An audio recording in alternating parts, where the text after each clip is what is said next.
Well, for me, I'm from New York City, so I think the first show at Madison Square Garden where we opened for Britney. I think there's a bunch of shows, but that one, that was just an incredible stage setup. And before we would go on stage and on that tour, we would actually come out in the round in the middle of the arena, and we would have to travel under this tunnel. This tunnel, like the catwalk basically had a tunnel underneath. The catwalk had a tunnel underneath that we'd have to like pull ourselves on this dolly too.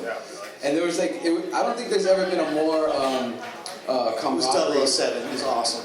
That forces you to be close. Yeah, there was like this, there was this camaraderie under there. Like, can you believe we were like all like crossing underneath the stage because we were like getting, rising up from the stage, and we were just looking at each other like we're about to perform in Madison Square Garden. What a cool feeling. How about for you, Dan?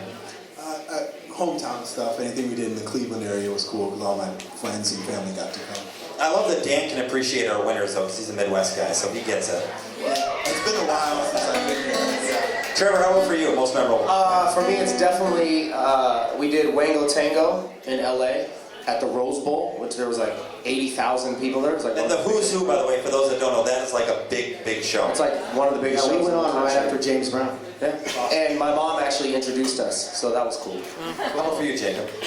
I think after the Michael last... Jackson, somebody said.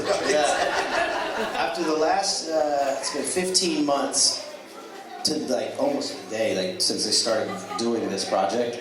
So having the Irving Plaza show that just happened, kick off this tour. New York, yeah. Yeah, that was like, that was the best feeling I think I've ever had.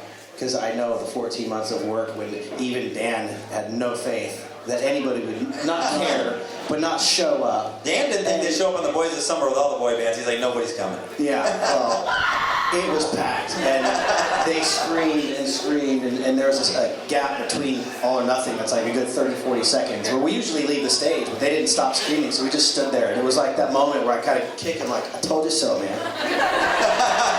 That was like coming of age for us, I think.